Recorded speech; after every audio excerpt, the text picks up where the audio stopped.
गरीब जो सुमरै सिद्ध होई, गणनायक गलता ना करो अनुग्रह सोई, पारस पद परवाना। आदि गणेश मनाऊं, गणनायक देवन देवा, चरण कमल लो लाऊं, आदंत करूं सेवा। परम शक्ति संगीतम, रिद्धि सिद्धि दाता सोई, अवगत गुण अतीतम, सत्य पुरुष निर्वोही। जगदम्बा जगदीशम, मंगल रूप मुरारी, तन मन अर्पों शीशम, भक्ति मुक्ति भंडारी। सुर नर मुनि जन ध्यावे, ब्रह्मा विष्णु महेशा, शेष सहस मुख गावे, पूजय आद गणेशा। इंद्र कुबेर सरीखा, वरुण धर्म राय ध्यावे, समरथ जीवन जी का, मन इच्छा फल पावे। 33 कोटि अधारा, ध्यावे शेष 88, उतरे बहुदल पारा, कट है यम की फांसी। 33 कोटि अधारा, ध्यावे शेष 88, उतरे बहुदल पारा, कट है यम की फांसी। गरीब कर जोरूं विनती करूं, धरूं चरण पर शीस। गुरु जी राम देवानंद जी महाराज ने दियो नाम बख्शीश। कोटि कोटि सिजदा करूं, कोटि कोटि प्रणाम। चरण कमल में राखियो मैं, बांदी जाम गुलाम। कुत्ता हूँ गुरुदेव का, रामपाल दास का नाम। गले प्रेम की जेवड़ी ही, जाखें चोभा जाऊं मैं। तो करो तो बावड़ू, दूर दूर करो तो जाऊं। जो राखो तो ही रहूं, जो देव सुख। सतगुरु पूर्ण ब्रह्म है, सतगुरु आप अलेख। सतगुरु रमता राम है, याम मीनन मेखो। गुरु बिन माला फेरते, गुरु बिन देते दान। गुरु बिन दोनों निष्फल है, चाहे पूछो वेद पुराण। जय इब कै सतगुरु मिले, सब दुख आँखों रोए। चरणों ऊपर शीश धरूं, कहूँ जो कहनी हो। कबीर साईं मिलेंगे, पूछेंगे कुशलोत। आदि अंत की सब कहूँ, अपने दिल की बात। गुरु जी तुम ना भूलियो, चाहे लाख लोग मिल जाही। हम जैसे तुमको बहुत हैं, तुमसे हमको नहीं। परम पिता परमात्मा पूर्ण ब्रह्म सर्वसृष्टि रचनहार कबीर देव कबीर साहेब कबीर परमेश्वर जी की असीम रजा से आप सभी पुण्यात्माएं परमात्मा की महिमा श्रवण करने के लिए उपस्थित हुए। जिस प्राणी के युगों युगों के शुभ संस्कार एकत्रित हो जाते हैं, उनको मानव शरीर प्राप्त होता है। उससे भी शुभ संस्कारी वो हंस आत्माएं हैं जिनको सतगुरु मिलते हैं, सत्संग श्रवण करने का अवसर प्राप्त होता है।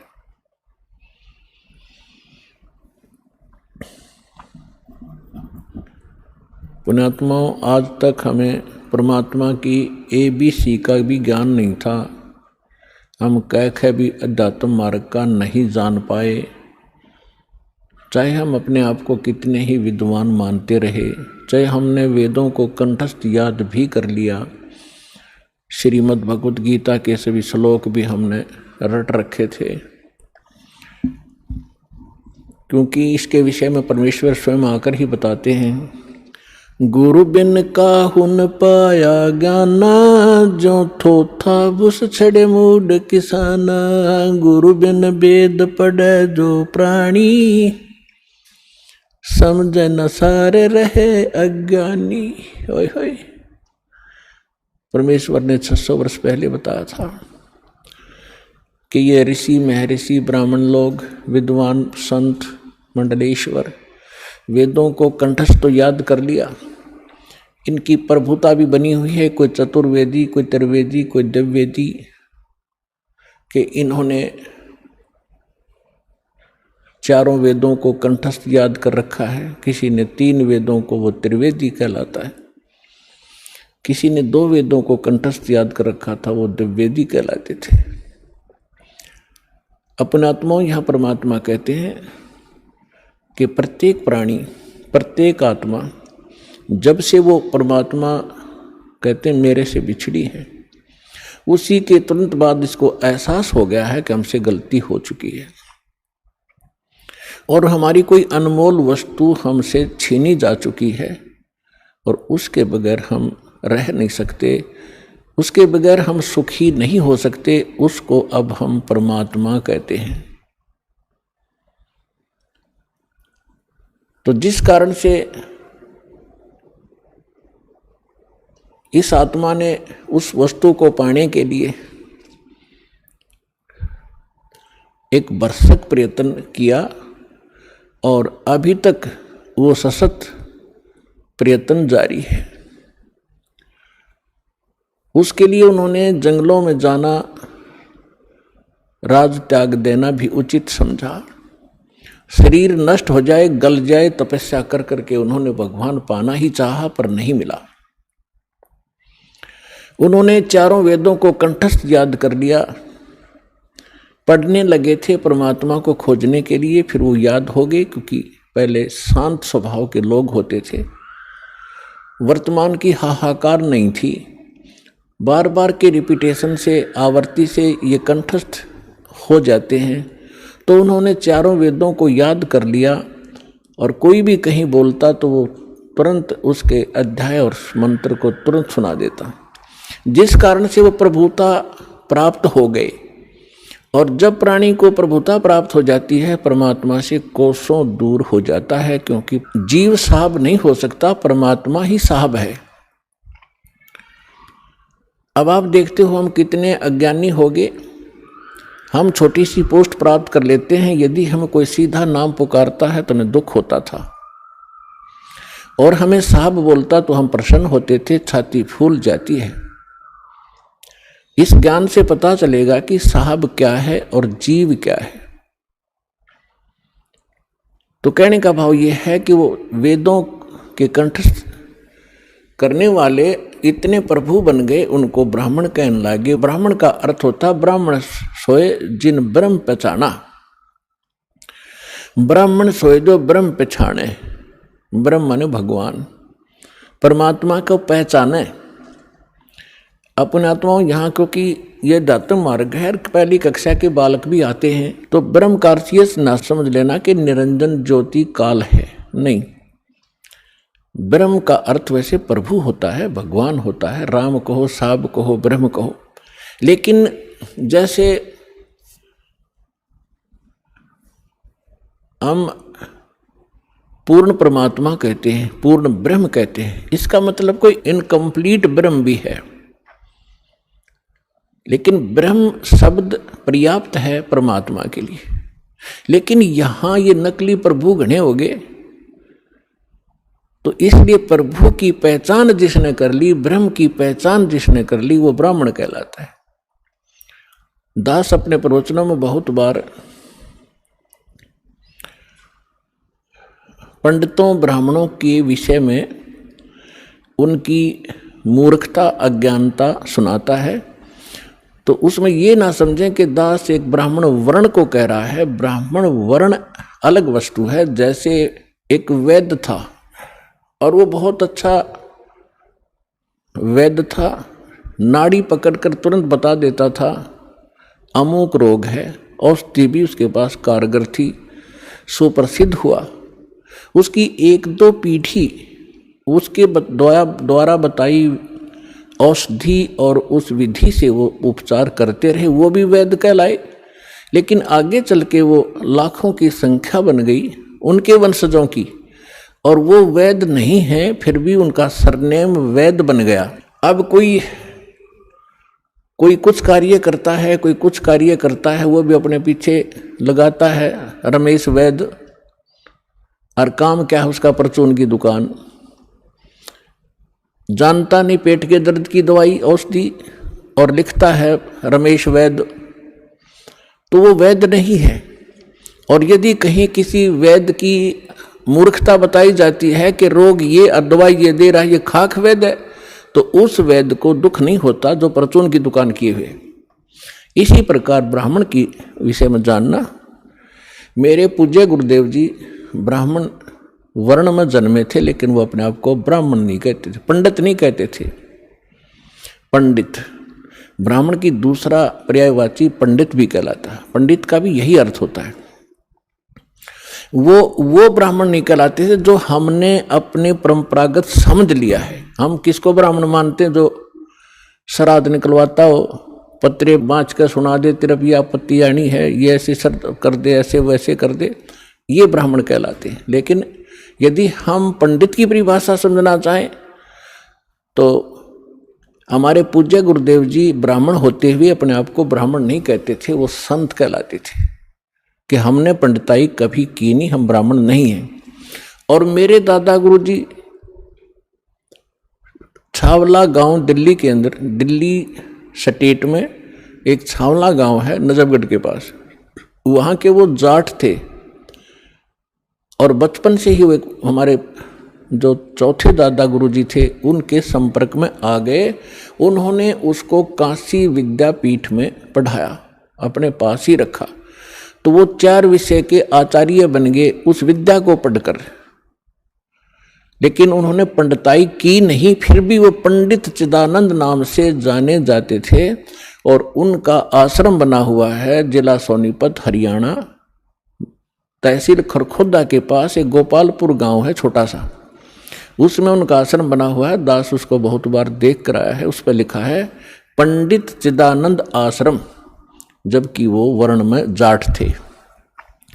तो हमने सबसे पहले ये देखना है कि इन चीज़ों का अब हमने इनसे ऊपर उठना है, जातिवाद से। हमारी क्या जाति है? जीव हमारी जाति है, और मानव धर्म हमारा हिंदू मुस्लिम सिख ईसाई, कोई धर्म नहीं है न्यारा। जब हम परमात्मा के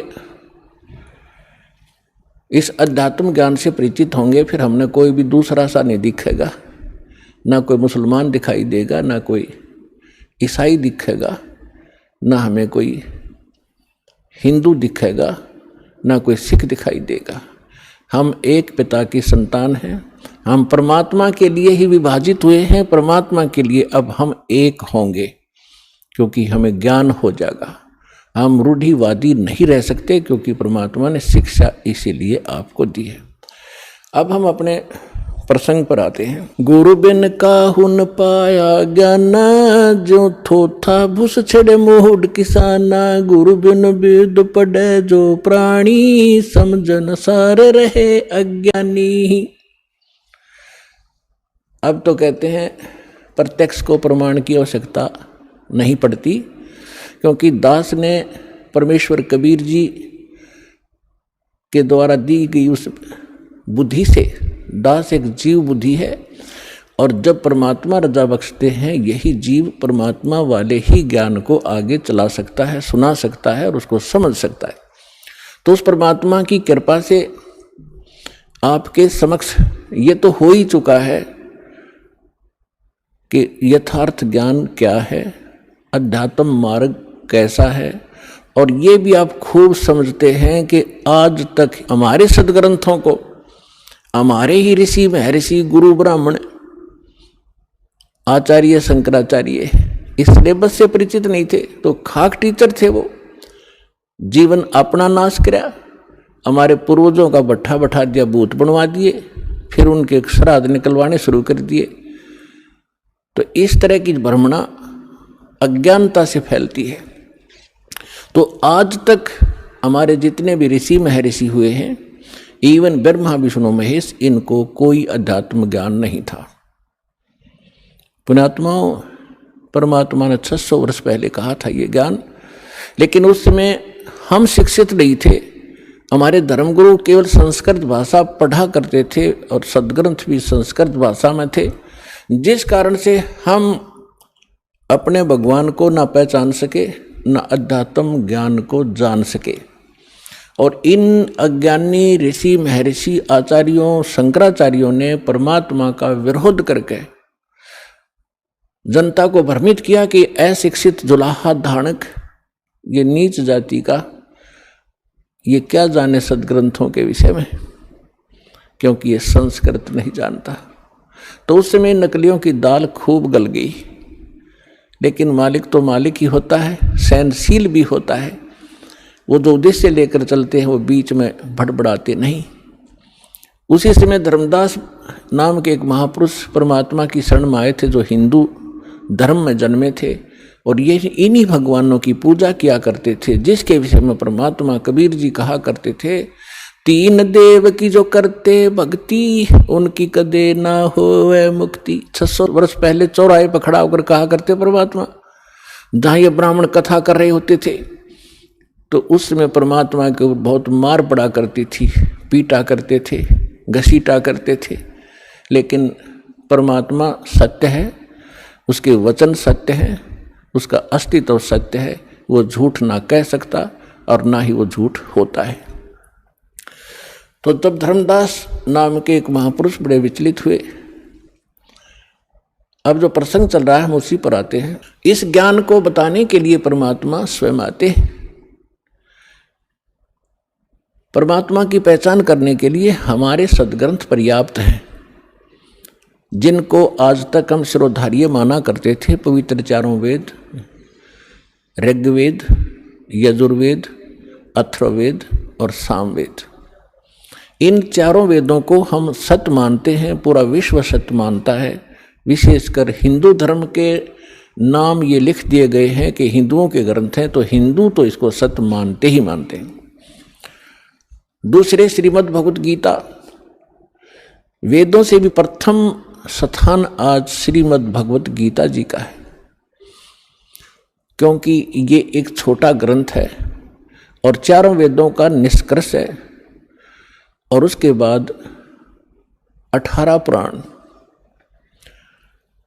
तो हमारे जो धर्मगुरु अब लगभग 2,500-3 हजार वर्ष से जो हमारे धर्मगुरु रहे हैं, उन्होंने केवल पुराणों को ही महत्व दिया और साथ में श्रीमद् भगवत गीता को भी उन्होंने समांतर सम्मान दिया है और इन्हीं के पठन पाठन से मोक्ष बताया है। और उन्होंने ये भी कहा है कि हम जो ज्ञान दे रहे हैं इन्हीं ग्रंथों के आधार से दे रहे हैं। तो पुण्यात्माओं, परमात्मा को पहचानना पड़ेगा। जब तक हमें ये विश्वास नहीं होगा कि ये सामने रखा एक चमकीला पत्थर वास्तव में हीरा है, लाल है, इसकी कीमत इतनी है, तब तक हम उसका दाम नहीं लगा सकते, उसका मूल्य चुका नहीं सकते, दे नहीं सकते, उसको ग्रहण कर ही नहीं सकते, क्योंकि वो कीमती इतना है। इसी प्रकार जब तक हम परमात्मा को नहीं पहचानेंगे और हमें दृढ़ विश्वास नहीं होगा कि सचमुच ये है भगवान, तो तब तक हम दृढ़ नहीं होंगे, उसकी कीमत दे नहीं सकेंगे, अर्थात हम उसको प्राप्त नहीं कर सकते। तो उसके लिए हमने सबसे पहले हमने ये जानना होगा, दृढ़ निश्चय करना होगा कि जिस परमात्मा को हम प्राप्त करने के लिए प्रयत्न करेंगे, उसके लिए जो भी कीमत हमने देनी पड़ेगी वो देंगे, तो वास्तव में वो परमात्मा है भी कि नहीं। तो उसकी पहचान के लिए हमने कोई आधार बनाने पड़ेंगे। उसके लिए आधार क्या है? सर्वप्रथम हमारे सदग्रंथ। वैसे तो सर्वप्रथम हम मानते हैं प्रत्यक्ष दृष्टा को, लेकिन फिर भी हम अपने उस थ्योरी को हम नकारा नहीं कर सकते, जिसको आज तक श्रोधार्य मानते रहे और सत्य मानते रहे। तो हम पहले थ्योरी फिर प्रैक्टिकल दोनों से हम सिद्ध कर लेंगे कि सचमुच कौन है परमात्मा। तो इसके लिए हमने सबसे पहले अपने सदग्रंथों की थ्योरी को देखेंगे कि उनमें क्या लिखा है, और फिर प्रैक्टिकल। जब दोनों एक जैसा रिजल्ट देंगे तो ही इज गॉड, वो परमात्मा है। तो पुण्यात्मा, श्रीमद् भगवत गीता अध्याय नंबर 4 के श्लोक नंबर 32 में 32 में कहा है कि अर्जुन, मैंने अभी आपको अध्याय नंबर 4 के श्लोक नंबर 25 से लेकर 30 तक जिन साधकों और साधनाओं की जानकारी दी है, और वो साधक चाहे कोई देवी देवताओं को पूजता है, उसी को सत्य मानता है, पापनाशक जानता है, कोई स्वाध्याय करता है, कोई तीक्ष्ण अहिंसावादी व्रत ही करके मुंह पर पट्टी बांध गए नंगे पैरों घूम कर अपनी साधना को सही मान रहा है। चौथे अध्याय के 32वें श्लोक में कहा है कि इन यज्ञों माने धार्मिक अनुष्ठानों की जानकारी ब्रह्मणे मुखे सच्चिदानंद घन ब्रह्म ने अपने मुख कमल से बोली है। पुण्यात्मा, दास ने एक शब्द बोला था, गुरु बिन काहुन पाया ज्ञाना, जो थो था भुस छिड़े मूड किसाना, गुरु बिन वेद पढ़े जो प्राणी, समझन सार रहे अज्ञानी। श्रीमद् भगवत गीता चारों वेदों का निष्कर्ष है। चौथे अध्याय के 32वें श्लोक में यहाँ एक ब्रह्मणे मुखे शब्द है। इस ब्रह्मणे मुखे शब्द का हमारे अनुवादकर्ताओं ने इस दास से पहले जो अनुवाद दास ने किया है गहरी नजर गीता में एक पुस्तक बनाई है, यानी उसका अनुवाद समझो श्रीमद् भगवत गीता का अनुवाद है, उसका नाम लिखा है गहरी नजर गीता में। इससे पहले जितने महापुरुषों के आप अनुवाद उठाकर देखोगे उसमें क्या लिख रखा है, वेद की वाणी में ब्रह्मणे मुखे का अर्थ किया है वेद की वाणी। और इन्हीं अनुवादकर्ताओं ने 17वें अध्याय के 23वें श्लोक में इसी ब्रह्मणे का अर्थ किया है सच्चिदानंद घन ब्रह्म। वो यथार्थ अनुवाद है, वो सही अर्थ है। यहाँ ये विचलित हो गए, तो ये विद्वान नहीं थे, इसलिए इन्होंने अनुवादों का अड़ंगा कर दिया। अपनी ओछी सोच से अर्थ भी अनर्थ कर दिए। ब्रह्म का अर्थ भगवान होता है, तो ब्रह्म का अर्थ कोई वेद करता है तो महामूर्ख है। वेद एक सिद्धांत है, संविधान है, भगवान की जानकारी देता है, उसके नियम बताता है, और ब्रह्म भगवान है। जैसे एक राजा है, राजा का संविधान है, वो उसके नियमों का, उसके अंदर उसके सारे नियम लिखे हुए हैं, कैसे एक प्रजा को रहना चाहिए, क्या अपराध है, कैसा ना करना चाहिए। और कहीं पर कोई राजा का अर्थ और संविधान लिख दे तो वो अर्थ ठीक नहीं कर रहा, अनर्थ कर रहा है। इसी प्रकार यहाँ ब्रह्मणे माने सच्चिदानंद घन ब्रह्म, और मुखे अपने मुख कमल से बोली गई वाणी में विस्तार से कहे हैं। सच्चिदानंद घन ब्रह्म ने अपने मुख कमल से बोली उस अमृत वाणी में उन धार्मिक युगों की जानकारी, अनुष्ठानों की जानकारी विस्तार के साथ कही है, और उसको तत्व ज्ञान कहते हैं। और उसको जानने के बाद तो सभी कर्मों से मुक्त हो जाएगा। अब गीता ज्ञान दाता कौन है? ये ब्रह्म है। जैसे दास ने शब्द सबसे पहले ये बोला था कि ब्रह्म शब्द पर्याप्त है, लेकिन ब्रह्म का अर्थ भगवान कहो, साब कहो, राम कहो, तो ये सत्संग एक ऐसा जटिल समस्या बन गई, यो अध्यात्म मार्ग, कि दास यदि किसी पॉइंट को कच्चा छोड़ के आगे चलेगा तो प्रथम बार सुन रहा भक्त कुछ नहीं समझ पाएगा। इसलिए एक ये सामूहिक लेक्चर दिया जाता है आध्यात्मिक टीचर होने के नाते, तो उसमें ये ध्यान रखा जाता है कि शायद प्रथम कक्षा के बच्चे भी आए जो पहली बार दीक्षा लेने आए, और किसी के वैसे कहने से वैसे भी श्रोता बन कराते। तो ये इसलिए यहाँ थोड़ा सा डिफाइन करेंगे। जैसे साहब कहो, ब्रह्म कहो, राम कहो, गॉड कहो, अल्लाह कहो, खुदा कहो, ईश कहो, ब्रह्म कहो। अब जैसे एक तहसीलदार भी साहब है, प्रभु है, स्वामी है अपने विभाग का, ऐसे ही आगे चले हम थोड़े शॉर्ट में बताऊंगा। जैसे डिप्टी कमिश्नर भी साहब है, मंत्री भी साहब है, मुख्यमंत्री भी साहब है। आप अंडरस्टूड, आपको खूब समझते हो आप कि ये साहब कितने सतर के हैं। और प्रधानमंत्री भी साहब कहलाते हैं और राष्ट्रपति जी भी साहब ही कहलाते हैं।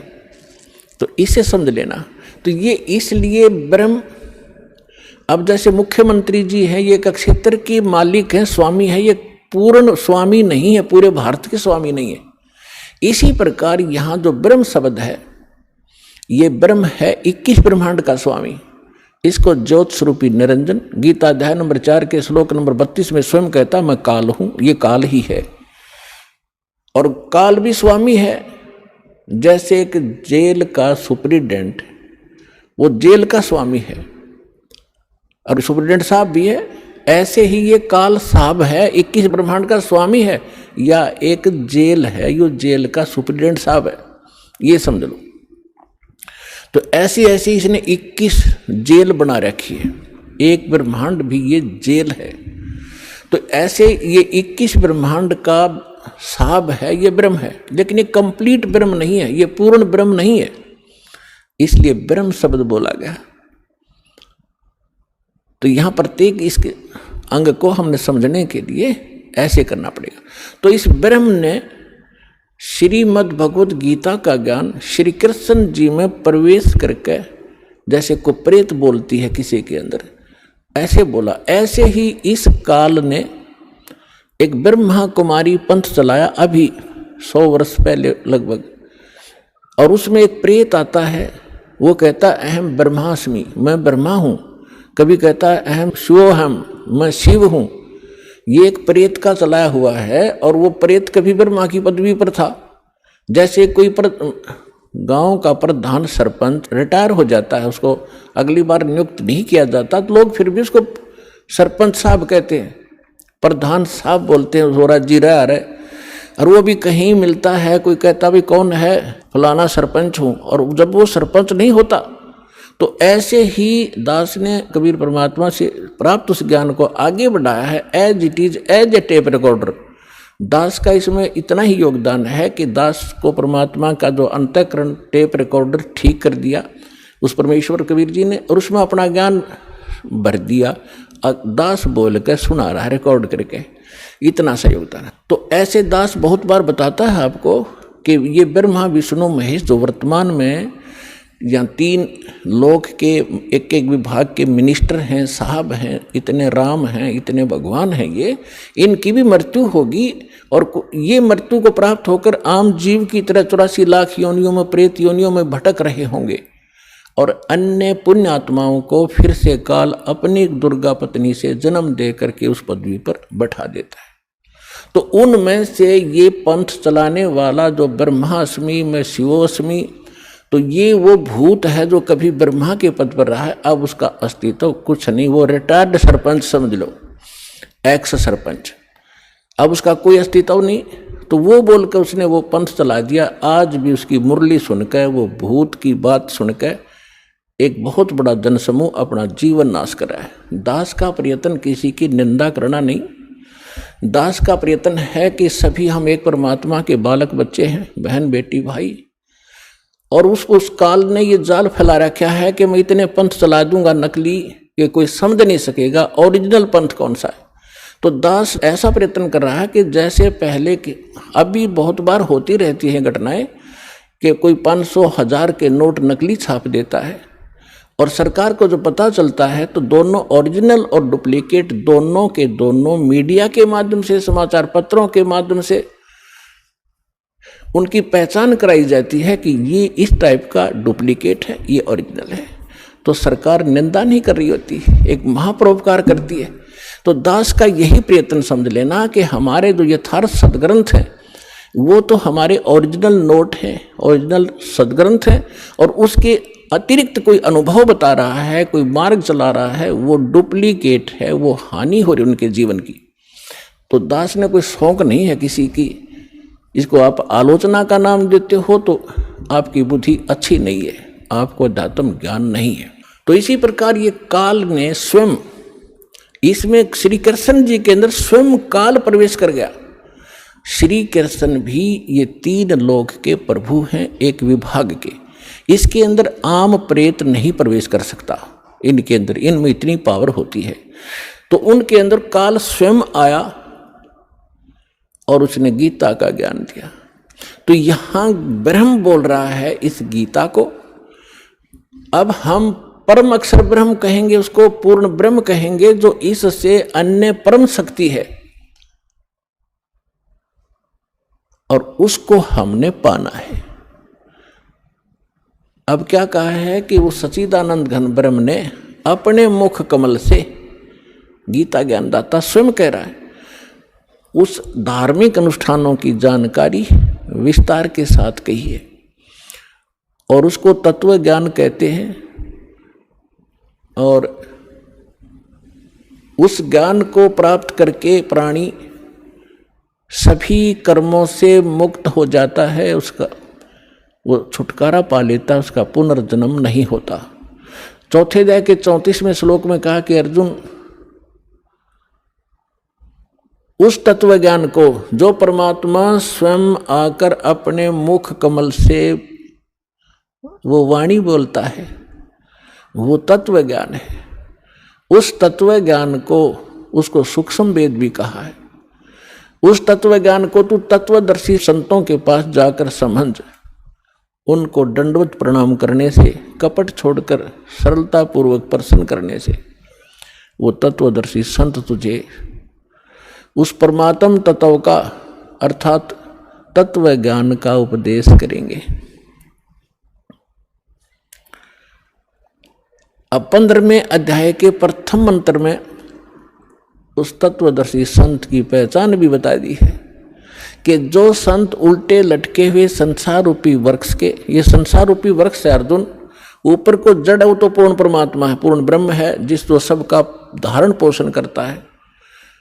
15वें अध्याय के 1 से लेकर 4 श्लोक में और 16-17 श्लोक में 3 पुरुष, 3 भगवान, 3 ब्रह्म स्पष्ट किए हैं। सरपुरुष कहो, सरब्रह्म कहो, ये तो काल है। सर माने नासवान, ये 21 ब्रह्मांड का स्वामी, ये सरब्रह्म है। और दूसरा अक्षर ब्रह्म, अक्षर पुरुष कहो चाहे प्रभु कहो, स्वामी कहो, राम कहो, ब्रह्म कहो, ये 7 शंख ब्रह्मांड का स्वामी है। इसकी आयु बहुत लंबी है, लेकिन इसकी भी मृत्यु है, इसलिए इसको भी अक्षर पुरुष कहा है, ये चिरस्थायी है। और फिर तीसरे नंबर का जो परमात्मा है, परम अक्षर ब्रह्म कहलाता है, वो बताया उत्तम पुरुष तु अन्य, जो 17वें श्लोक में कहा 15वें अध्याय के, उत्तम पुरुष तु अन्य परमात्मा इति उदाहरत है। ये लोग तरम अविश्य विवर्ती अवैश्वर है, वो परमात्मा इन दोनों से अन्य है, जो 15वें अध्याय के 16वें श्लोक में सरपुरुष और अक्षर पुरुष कहे हैं। इनसे कोई अन्य है वो परमात्मा जो सबका धारण पोषण करता, 3 लोकों में प्रवेश करके। तो 15वें अध्याय के प्रथम श्लोक में बताया कि ऊपर को जड़ और नीचे को शाखा वाला ये उल्टा लटका हुआ संसार रूपी पीपल का वृक्ष समझो, एक फॉर एग्जाम्पल दिया है। और जो संत इसके सभी विभाग बता दे, न्यारे न्यारे, भिन्न भिन्न, सवेदवित, वह वेद के तात्पर्य को जानने वाला है, वह वेद का ज्ञाता है, वो तत्वदर्शी संत है। तो पुण्यात्माओं, 600 वर्ष पहले परमात्मा स्वयं आए थे, जैसा उनका विधान है कि वो स्वयं आकर अपने मुख कमल से उस तत्व ज्ञान का प्रचार करते हैं, जो हमारे नकली धर्मगुरुओं ने, डुप्लीकेटों ने रिजेक्ट करके कूड़े की टोकरी में डाल रखा था, धानक जुलाहा कह के, उसकी वाणी झूठी कह के।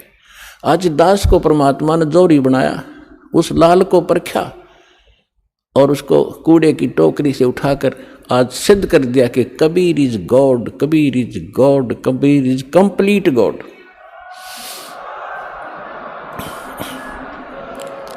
और जिसको पाकर उसके बच्चे आज धनी हो रहे हैं, अध्यात्म मार्ग से वो पूर्ण, अध्यात्म धन से वो परिपूर्ण होते जा रहे हैं, जो उनका सुख का मूल है। और शास्त्र विरुद्ध साधना दुख की मूल होती है, जो आज तक हम सभी करते रहे। अब जो प्रसंग चल रहा है उसी पर आते हैं कि परमात्मा ने 600 वर्ष पहले आकर कहा था, अक्षर पुरुष एक पेड़ है, निरंजन वाकी डारे, तीनों देवा शाखा है, भाई पात रूप संसारे। अक्षर पुरुष एक पेड़ है, सरपुरुष वाकी डार, और तीनों देवा उसके आगे शाखा हैं, ये पात रूप संसार। अब आपको बहुत बार उल्टा लटका हुआ संसार रूपी वृक्ष का एक चित्र बनाया है, वो दिखाया है। तो परमात्मा ने मूल को छोड़ दिया, जो जमीन से बाहर दिखाई देता वो सारे पार्ट बता दिए। तना उसको अक्षर पुरुष समझो, उससे तने से मोटी डाहर निकले उसको सरपुरुष, और सरपुरुष के आगे फिर वो 3 शाखाएं हों, रजगुण ब्रह्मा, सतगुण विष्णु, तमगुण शिव जी, ये शाखा समझो, इतना बता दिया। और पात रूप संसार, फिर इस दास को भेजा ये बताने के लिए कि मूल कौन है।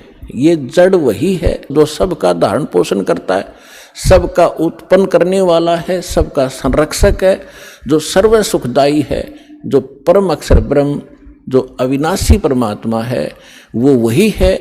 कौन? अब दास ने बताया कि इसमें परमात्मा को पहचानने में दोनों पहलू काम करेंगे। एक तो हमारी थ्योरी, हमारा जो सिलेबस पाठ्यक्रम, और साथ में प्रैक्टिकल।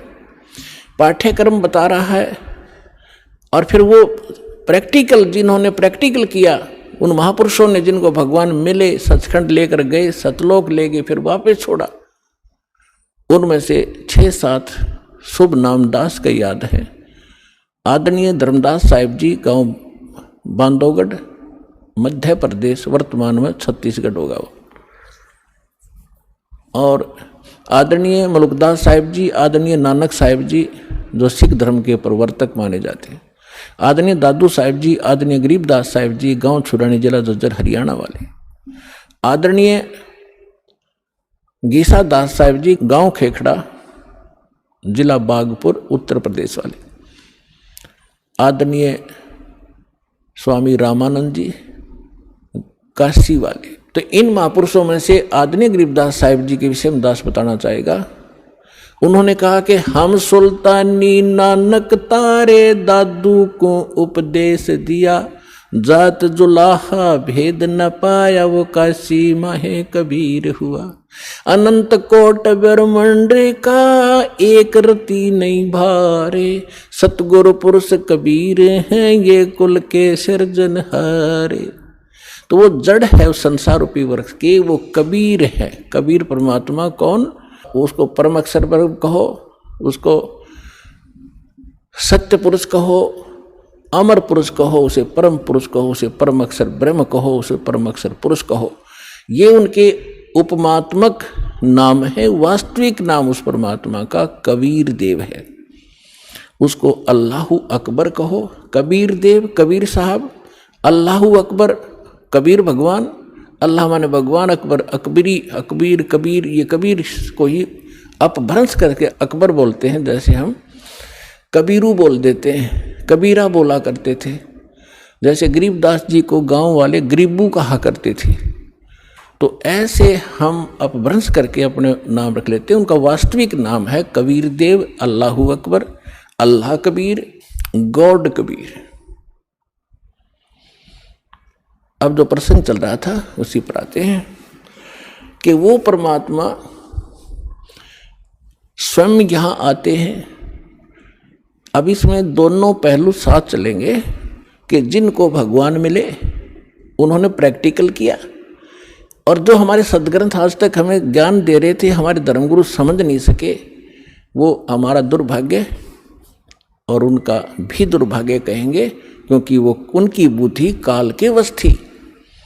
अब हम सतगुरु शरण में आ गए तो हमारे ऊपर काल की जकड़ नहीं रही, इसलिए आप इस ज्ञान को समझ रहे हो। जिस दिन आपका नाम खंड हो जाएगा, यहाँ से कनेक्शन कट गया, परमात्मा का पंजा आपसे उठ जाएगा, आपको यही शब्द कड़वे लगने लग जाएंगे।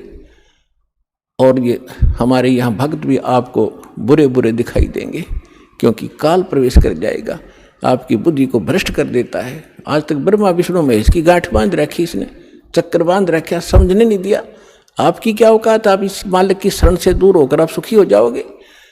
जून का महीना हो और एसी रूम से बाहर निकल कर कोई सुखी हो सकता है? चाहे शराब पी कर चाहे निकले जा बाहर गली में पड़ा रहो, बेशक वो कहा रहो शराब के नशे में कोई बहुत सुखी हूँ, अब सुखी हूँ, खाक सुखी है, रेत में पड़ा पसीने आए पड़े, झागा रहे मुख में। तो ऐसी दशा उन लोगों की जो भगवान से दूर हटकर इस काल के खेमे में खेल खेल रहे हैं। चाहे वो भक्ति कर रहे हैं, वो भक्ति भी नकली, या संसारिक सुख प्राप्त करने के लिए वो को प्रयास कर रहे हैं, क्योंकि इस काल की साधना से सुख हो ही नहीं सकता। सुख होगा तो इस परमात्मा की ही रजा से, इस साधना से होगा। आदरणीय गरीबदास साहिब जी ने प्रैक्टिकल बताया कि अजब नगर में ले गए हमको सतगुरु आने, अजब नगर में ले गए हमको परमेश्वर आने। आन माने आके, अजब नगर में ऐसे अजब कमाल के लोक में लेकर गए भगवान मुझे खुद आकर के, और जल के बिंब अगाध गति हम सूते चादर ताड़े।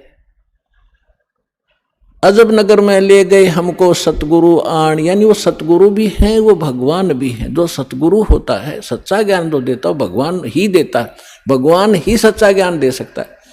तो उनको सीधे भगवान मिले थे, सतगुरु कहो चाहे परमेश्वर कहो। अजब नगर में ले गए हमको परमेश्वर आने, आन माने आके, ये हमारी देसी भाषा हरियाणा की लैंग्वेज में लिखा ग्रंथ है। और जल के बिंब अगाध गति वहाँ सूते चादर तान, चादर तान के सोना, यानी कति निश्चिंत हो जाना, बेफिक्र होकर सोना। एक मुहारा है यहाँ देसी कि अच्छा चादर तान के सोए है, सारे काम कर लिए।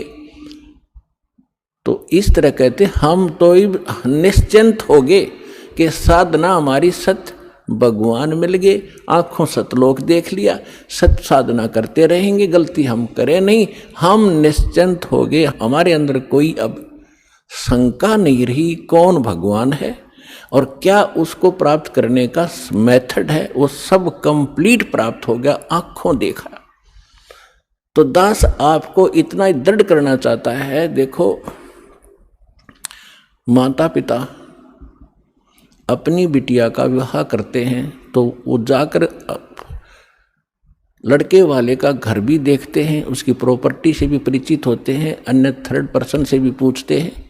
फिर वो आकर घर बताते हैं कि हम जो लड़का देख कर आए हैं उसके ये बिजनेस है, उसके ये व्यापार है, इतनी उसको प्रॉपर्टी है। तो लड़की को कोई डाउट नहीं होता क्योंकि पिता बता रहा है।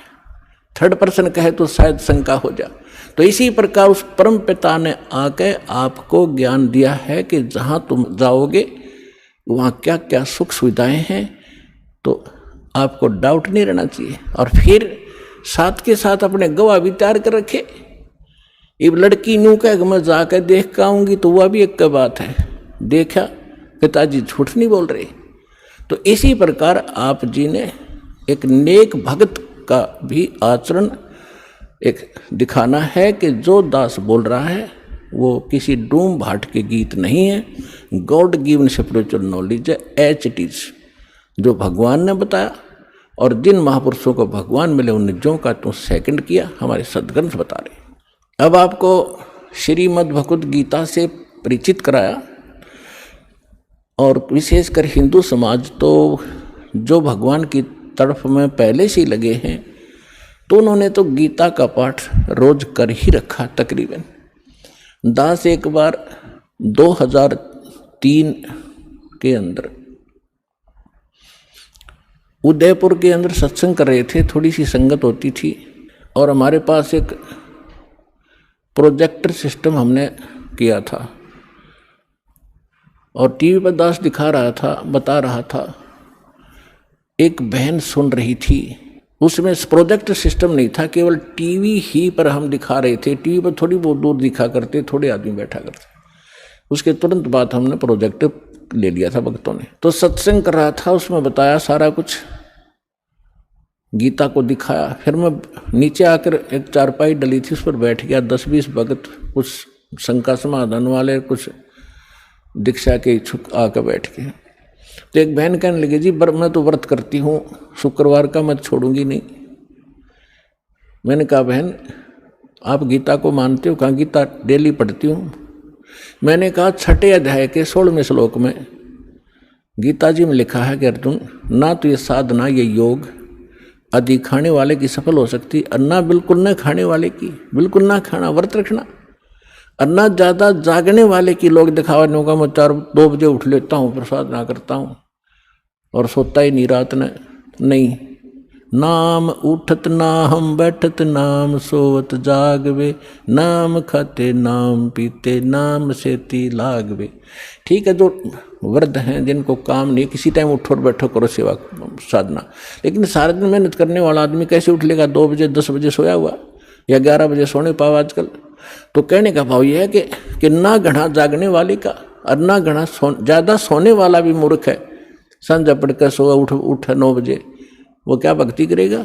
तो कहते सब संयम रखो, सबके अंदर संयम, हर तरह का संयम रखकर साधना करने से होता है।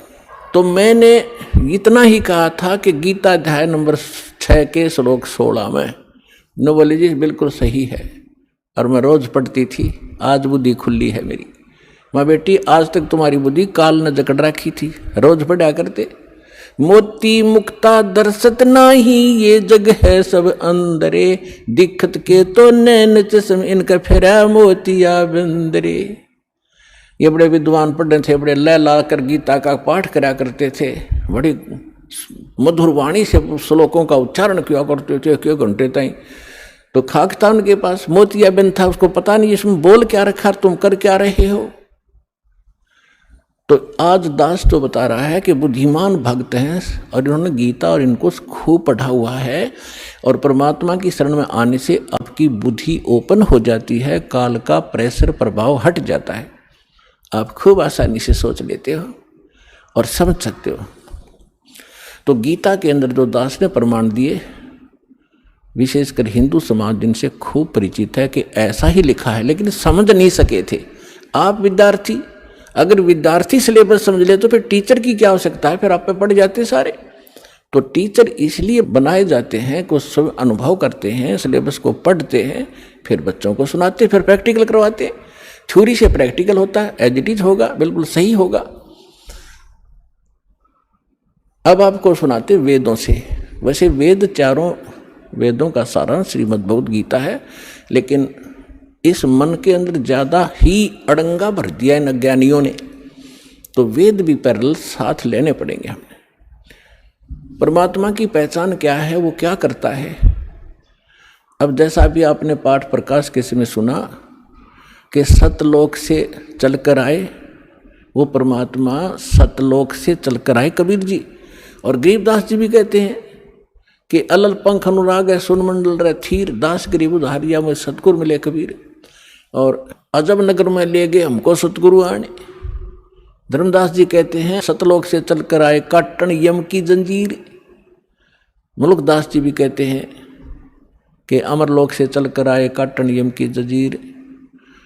तो इसी प्रकार सभी महापुरुषों ने जिनको परमात्मा मिले हैं, रामानंद जी ने कहा कि दो ठौर है एक तू, भया एक से दो। और गरीबदास हम कारणे तुम आए हो मगजो, वहाँ से चल कर आए हो। मगजो माने वो सफ़र तय करके आए हो, इतना लंबा हमारे लिए आए हो। अब वेद क्या बताते हैं?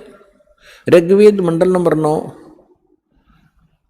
सूक्त 86 के मंत्र 26 और 27 में, ऋग्वेद मंडल नंबर 9 सूक्त 82 मंत्र 1, 2, 3 में, ऋग्वेद मंडल नंबर 9 सूक्त 54 के मंत्र 3 में, ऋग्वेद मंडल नंबर 9 सूक्त 94 के मंत्र 1 में, ऋग्वेद मंडल नंबर 9 सूक्त 95 मंत्र 2 में, ऋग्वेद मंडल नंबर 9 सूक्त 96 यानी 96 के मंत्र 16 से लेकर 20 में, फिर ऋग्वेद मंडल नंबर 9 और सूक्त 1 के मंत्र 8 और 9 में, और भी अनेक स्थानों पर बहुत सारे ढेर सारे प्रमाण हैं, लेकिन ये हमें पर्याप्त हैं इतने मंत्र परमात्मा को पहचानने के लिए। इनमें यही प्रमाण दिया है कि वो परमात्मा मनुष्य सदृश है और ऊपर धूलोक के तीसरे पृष्ठ पर, यानी ऊपर 4 लोक हैं, एक सत्यलोक, फिर अलखलोक, उससे ऊपर अगमलोक, फिर अकह, उसको अनामी लोक भी कहते हैं। तो प्रत्येक लोक को 3 विभागों में बांटा हुआ है। जैसे अपनी दिल्ली राजधानी है, एक तो बाह्य क्षेत्र है जो ग्रामीण क्षेत्र होता है, और एक बाजार क्षेत्र है, बाजार जहाँ दुकान दुकानें हैं, बाजार है, और तीसरा वो स्थान है जहाँ हमारी पार्लियामेंट हाउस है। तो ऐसे बताया है कि वो धूलोक, धू माने उस तेजो में पृथ्वी सतलोक में वो परमात्मा राजा के समान सिंहासन पर विराजमान है, सिर पे मुकुट है, देखने में वो राजा जैसा लगता है और वहाँ रहता है। ऐसा ही परमेश्वर ने खुद बताया है, ऐसा ही महापुरुषों ने जिनको भगवान मिले उन्होंने बताया है कि उस परमात्मा के एक रूम में बाल कहो, बाल का छिद्र कहो जो रोमकूप कहलाता है, करोड़ सूर्य मिला दे, करोड़ चंद्रमा, इतनी रोशनी उस मालिक की, वो भी फीकी पड़ जाए। और जब वो परमात्मा यहाँ आता है अपने रूप को सरल करके आता है। गरीबदास जी कहते हैं तेज पुंज अन्य दे धर के, हल्की तेज पुंज तन दे धर के, इस विध हमको भेंट ही, इसलिए इस तरह हमें आकर मिलते हो परमात्मा। ये वेद कह रहे कि वो परमात्मा अपने रूप को सरल करके अच्छी आत्माओं को मिलते हैं, नेक आत्माओं को, जो दृढ़ भक्त होते हैं, जो उसके वचन का पालन करते हैं, अटल खड़े हो जाते हैं उसके वचन पर, उनको मिलते हैं। उनको किस उद्देश्य से मिलते हैं? ज्ञान देने के लिए। और फिर वो परमात्मा एक कवि जैसा आचरण करते हैं, कवियों की तरह, कविताओं के माध्यम से, लोकोक्तियों के माध्यम से, दोहा दोहावलियों के माध्यम से अपने तत्व ज्ञान का प्रचार बोल बोल के अपनी उच्च अमृतवाणी में वो करते हैं, सुनाते हैं। उसको लिपिबद्ध कर लिया जाता है, वो सच्चिदानंद घन ब्रह्म की वाणी कहलाती है।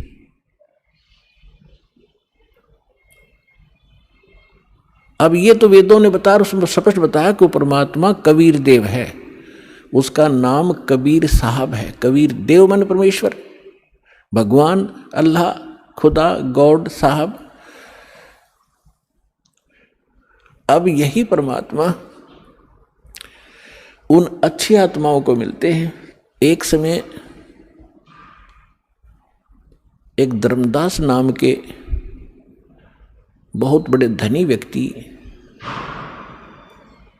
हिंदू धर्म में जन्मे थे और बहुत ही परमात्मा की तरफ थी उनके अंदर। पुण्यात्माओं, पिछले संस्कार का जो प्राणी होता है वही भगवान के लिए तरफ रहे होते हैं। वो पिछले बहुत अच्छे संस्कारी होते हैं, पिछले पुण्य उनके अंदर प्रेरणा करते रहते हैं, उनको टिकने नहीं देते हैं कि कोई भगवान ढूंढे कहीं, चाहे वो भले ही कोई ना कोई साधना की उसने सहारा ले ही रखा होता है, वो टिक ही नहीं सकता। चाहे वो हनुमान पूजा, चाहे गणेश जी की पूजा करे, और चाहे वो कितना मंदिर मस्जिद गुरुद्वारों में जाता हो, या कोई गीता वेद का कोई पाठ श्लोक करता हो, वो टिक नहीं सकता। चाहे कोई व्रत रख रहा है या चाहे कोई तपस्या कर रहा है, वो डले ढोता ही रहता है, उसके बस की बात नहीं। तो इसी प्रकार जिस वर्ण में जन्म हुआ, उन परंपरागत साधनाओं के करते करते भी उसके अतिरिक्त यदि कोई और मार्गदर्शन करने वाला मिल जाता है तो वो भी स्वीकार करता है और उसको प्रारंभ कर देता। धर्मदास जी गांव बांधवगढ़ मध्य प्रदेश के रहने वाले थे और इतने रिच मैन थे वो, इतने धनी व्यक्ति थे। कहते हैं जब कभी उस अक्षेत्र के राजा के ऊपर प्राकृतिक आपदाएं आ जाती थी, जैसे फ्लड आ जाना या सूखा गिर जाना, महामारी के कारण लोगों की अस्थि हो जाना, तो वो धर्मदास जी के पिता और दादा से वित्तीय सहायता प्राप्त किया करते थे राजा लोग। ये बताना दास का इसलिए अनिवार्य है कि इतना धनी होते हुए और जो व्यक्ति भगवान की तरफ में, तो धन्य है उसके माता पिता दिल से जन्म हुआ। अब वर्तमान में हम क्या देख रहे हैं, छोटी सी कोई पोस्ट मिल गई और कहीं कोई सरकारी उपाधि उसको प्राप्त पद मिल गया, खुद साहब बन बैठा। अकल मारी गई इस जीव की, काल ने इसकी रोल मार रखी है और कल को मृत्यु होकर परसों गधा बन जाएगा। वो साहब के ऊपर फिर कौवे खा रहे होंगे, इसकी चोंच कमर को खोद रहे होंगे। तो हमने अपनी औकात को, अपने अस्तित्व को पहचानना पड़ेगा। यह काल हमारे एक हवा भर देता है, गुब्बारे में हवा भर दी, छोड़ दिया, घूमे जा धक्के खाता, जब वो फटेगा तो उसका अस्तित्व पता नहीं कहाँ गिरेगा, जा कितने गंदे नाले में पड़ेगा या कितने समुद्र में पड़ेगा। तो इसलिए हमने इस हवा को नहीं भरना है, अपना ठीक ठिकाना, जो मालिक का आदेश उसके अनुसार हमने चलना होगा, तभी हम सफल होंगे। तो धर्मदास जी को इतनी तरफ थी, उन्होंने ये भी सुना हुआ होता है कि गुरु बिन मोक्ष नहीं होता, इसलिए उन्होंने एक रूपदास नाम के वैष्णव परंपरा के संत को गुरु धारण भी कर रखा था। अब गुरु जी की फिर गुरु बना है तो आज्ञा का पालन भी शिरोधार्य होता है, वो संत भक्त किया ही करते हैं। अब उसी गुरुदेव जी के द्वारा बताए गए निर्देशानुसार वो प्रतिदिन श्रीमद् भगवद गीता का पाठ भी किया करते थे, एकादशी का व्रत भी किया करते थे, जन्माष्टमी का व्रत भी करते थे, और श्री कृष्ण हरे राम राम राम हरे हरे राधे राधे कृष्ण कृष्ण, ओम नमः भगवते वासुदेवाय, ओम नमः शिवाय, इस तरह के जो भी मंत्र वो जानते हैं हमारे जो हिंदू धर्म के ये डुप्लीकेट गुरु, तो वो सारे बता रखी थी साधनाएं, वो कर रहा था। और उसके साथ साथ भगवान श्री कृष्ण यानी विष्णु जी की मूर्ति, जिसको शालिग्राम कहते हैं,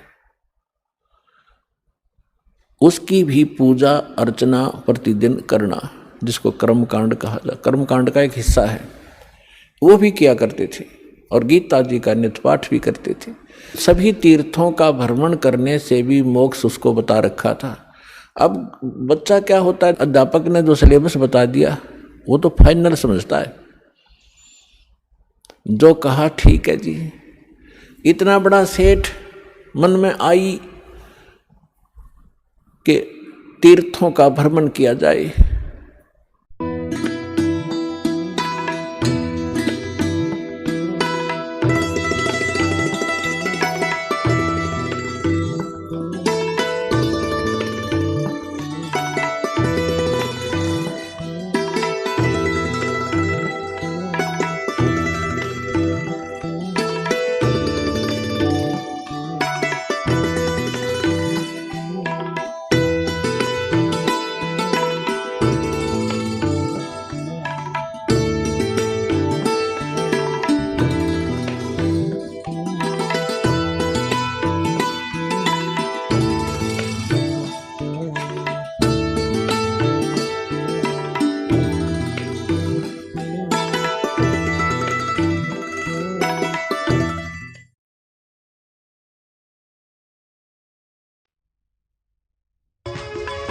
प्रभु राम देव भगवान अल्लाह खुदा ईश आदि नाम एक ही शक्ति के हैं। वो कैसा है, कहां है, कैसे मिलता है, किसने देखा है? ये प्रश्नवाचक चिन्ह पूर्ण रूप से हटाने के लिए अवश्य सुनिए जगत गुरु तत्वदर्शी संत रामपाल जी महाराज के अमृत वचन, सर्व पवित्र धर्मों के पवित्र शास्त्रों के आधार पर।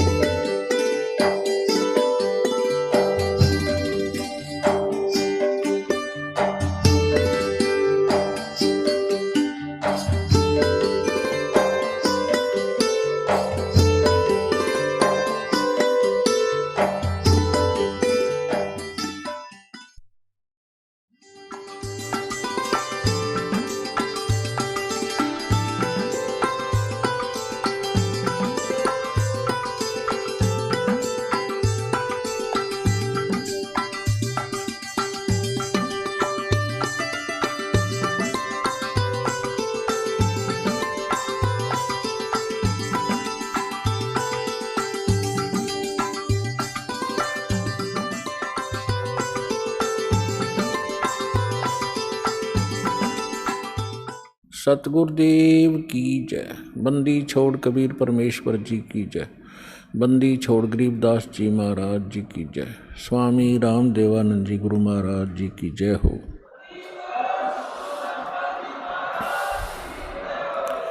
गरीब नमो नमो सतपुरुष को नमस्कार गुरु के नहीं। सुर नर मुनि जन साधुआं संतों सर्वस दी नहीं। सतगुरु साहेब संत सब डंडो तुम प्रणाम। आगे पीछे मध हुए तिनको जा कुर्बान। नराकार निर्विषम काल जाल वैभंजनम निर्लेपम निज निर्गुणम अकल अनुबेशुंदनम। सोहम सुरति समाप्तम सकल समाना निर्तलय उज्ज्वल हिरंबर हरदमम बेपरवा अथा है वार पार निमज्जतम। गरीब जो सुमर सिद्ध होई गणनायक गलता ना करो अनुग्रह सोई पारस पद परवाना। आदि गणेश मनाऊं गणनायक देवन देवा। चरण कमल लो लाऊं आदंत करूं सेवा। परम शक्ति संगीतम रिद्धि सिद्धि दाता सोई। अवगत गुण अतीतम सत्य पुरुष निर्वोही। जगदम्बा जगदीशम मंगल रूप मुरारी। तन मन अर्पों शीशम भक्ति मुक्ति भंडारी। सुर नर मुनि जन ध्यावे ब्रह्मा विष्णु महेशा। शेष सहस मुख गावे पूजय आद गणेशा। इंद्र कुबेर सरीखा वरुण धर्म राय ध्यावे। समरथ जीवन जी का मन इच्छा फल पावे। 33 कोटि अधारा ध्यावे 88। उतरे बहुत जल पारा कट है यम की फांसी। 33 कोटि अधारा ध्यावे 88। उतरे बहुत जल पारा कट है यम की फांसी। गरीब कर जोरूं विनती करूं जोरूं चरण पर शीश। गुरु जी राम देवानंद जी महाराज ने दियो नाम बख्शीश।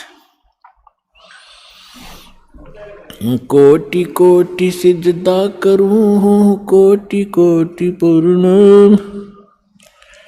चरण कमल में राखियो में बंदी जाम गुलाम। कुत्ता हूँ गुरुदेव का रामपाल दास का नाम। गले प्रेम की जेवड़ी ही जाखें चोभा जाऊं। तो करो तो बावड़ू दूर दूर करो तो जाऊं। जो राखो तो ही रहूं जो देव सुख। सतगुरु पूर्ण ब्रह्म है सतगुरु आप अलेख। सतगुरु रमता राम है याम मीन न मेखो। गुरु बिन माला फेरते गुरु बिन देते दान। गुरु बिन दोनों निष्फल है चाहे पूछो वेद पुराण। जय इब कै सतगुरु मिले सब दुख आँखों रोए। चरणों ऊपर शीश धरूं कहूँ जो कहनी हो। कबीर साईं मिल लेंगे पूछेंगे कुशलोत। आदि अंत की सब कहूँ अपने दिल की बात। गुरु जी तुम ना भूलियो चाहे लाख लोग मिल जाएं। हम जैसे तुमको बहुत हैं तुमसे हमको नहीं। परम पिता परमात्मा पूर्ण ब्रह्म सर्वसृष्टि रचनहार कबीर देव, कबीर साहेब, कबीर परमेश्वर जी की असीम रजा से आप सभी पुण्यात्माएं परमात्मा की महिमा श्रवण करने के लिए उपस्थित हुए। जिस प्राणी के युगों युगों के शुभ संस्कार एकत्रित हो जाते हैं उनको मानव शरीर प्राप्त होता है। उससे भी शुभ संस्कारी वो हंस आत्माएं हैं जिनको सतगुरु मिलते हैं, सत्संग श्रवण करने का अवसर प्राप्त होता है।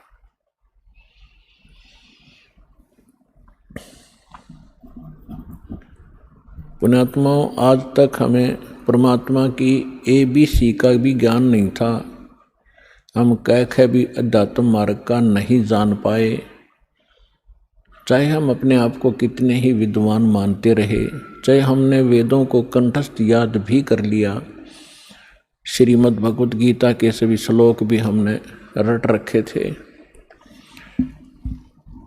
क्योंकि इसके विषय में परमेश्वर स्वयं आकर ही बताते हैं, गुरु बिन काहू न पाया ज्ञाना, जो थोथा बुस छड़े मूड किसाना, गुरु बिन वेद पढ़े जो प्राणी, समझ न सारे रहे अज्ञानी। ओए होए, परमेश्वर ने 600 वर्ष पहले बताया था कि ये ऋषि महर्षि ब्राह्मण लोग, विद्वान संत मंडलेश्वर वेदों को कंठस्थ तो याद कर लिया, इनकी प्रभुता भी बनी हुई है, कोई चतुर्वेदी, कोई त्रिवेदी, कोई दिव्यवेदी, कि इन्होंने चारों वेदों को कंठस्थ याद कर रखा है। किसी ने 3 वेदों को, वो त्रिवेदी कहलाता है, किसी ने 2 वेदों को कंठस्थ याद कर रखा था, वो दिव्यवेदी कहलाते थे।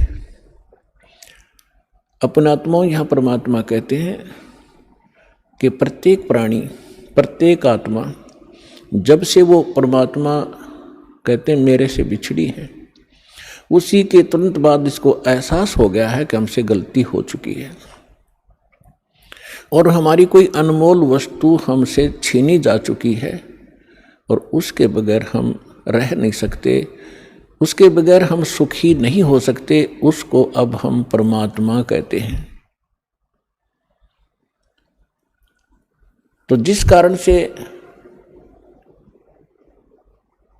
इस आत्मा ने उस वस्तु को पाने के लिए एक भरसक प्रयत्न किया और अभी तक वो सशक्त प्रयत्न जारी है। उसके लिए उन्होंने जंगलों में जाना, राज त्याग देना भी उचित समझा। शरीर नष्ट हो जाए, गल जाए, तपस्या कर करके उन्होंने भगवान पाना ही चाहा पर नहीं मिला।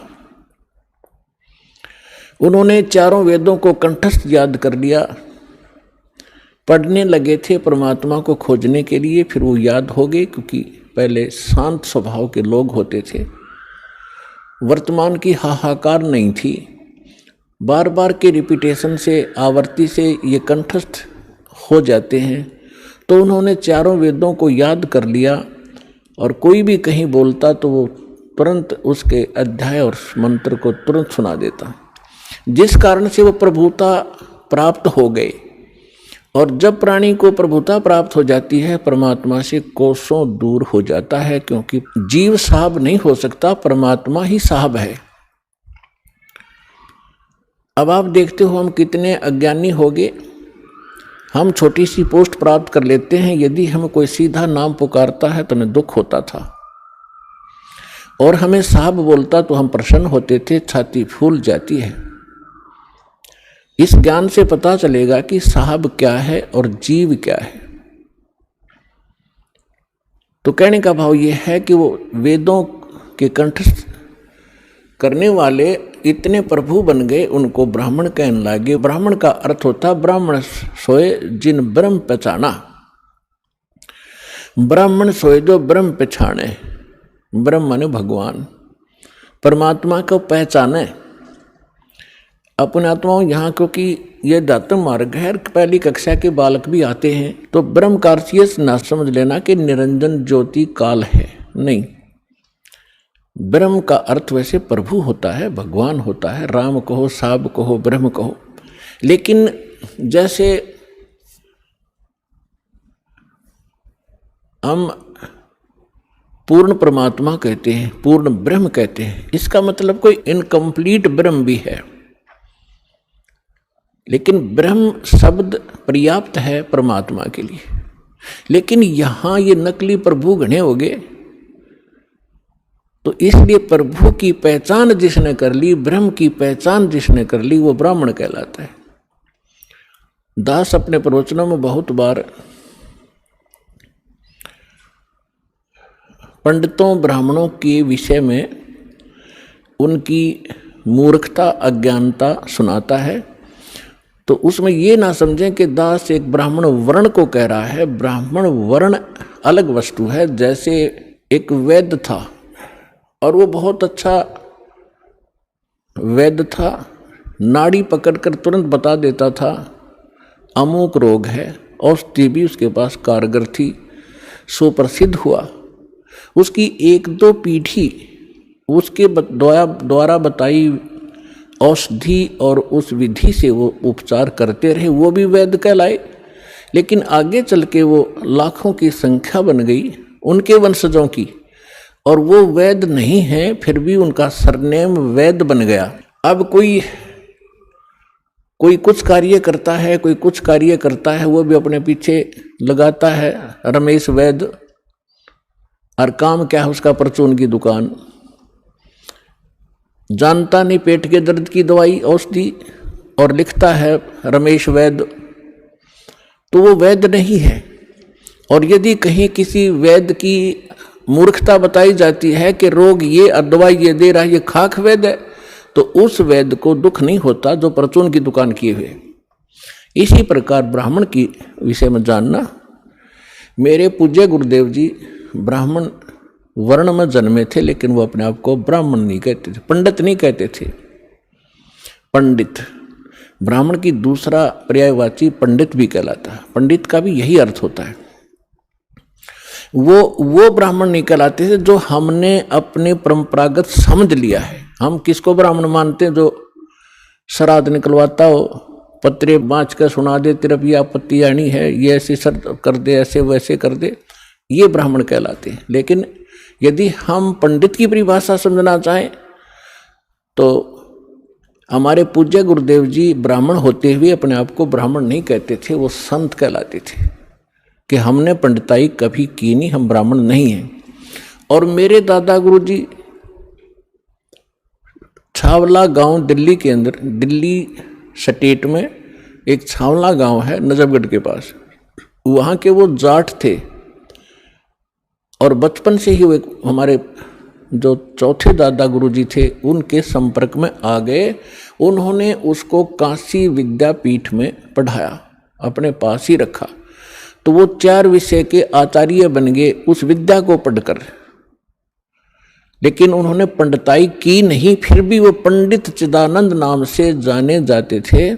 और उनका आश्रम बना हुआ है जिला सोनीपत हरियाणा, तहसील खरखोदा के पास एक गोपालपुर गांव है छोटा सा, उसमें उनका आश्रम बना हुआ है। दास उसको बहुत बार देख कर आया है, उस पर लिखा है पंडित चिदानंद आश्रम, जबकि वो वर्ण में जाट थे। तो हमने सबसे पहले ये देखना है कि इन चीज़ों का अब हमने इनसे ऊपर उठना है, जातिवाद से। हमारी क्या जाति है? जीव हमारी जाति है, और मानव धर्म हमारा हिंदू मुस्लिम सिख ईसाई, कोई धर्म नहीं है न्यारा। जब हम परमात्मा के इस अध्यात्म ज्ञान से परिचित होंगे, फिर हमने कोई भी दूसरा सा नहीं दिखेगा, ना कोई मुसलमान दिखाई देगा, ना कोई ईसाई दिखेगा, ना हमें कोई हिंदू दिखेगा, ना कोई सिख दिखाई देगा। हम एक पिता की संतान हैं, हम परमात्मा के लिए ही विभाजित हुए हैं, परमात्मा के लिए अब हम एक होंगे, क्योंकि हमें ज्ञान हो जाएगा। हम रूढ़िवादी नहीं रह सकते, क्योंकि परमात्मा ने शिक्षा इसीलिए आपको दी है। अब हम अपने प्रसंग पर आते हैं। गुरु बिन काहू न पाया ज्ञाना, जो थोथा भूस छड़े मोहड किसाना। गुरु बिन वेद पढ़े जो प्राणी, समझन सार रहे अज्ञानी।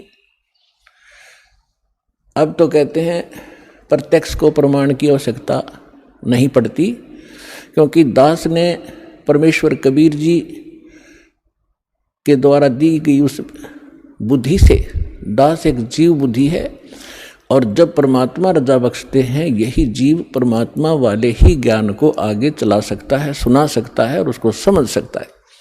तो उस परमात्मा की कृपा से आपके समक्ष ये तो हो ही चुका है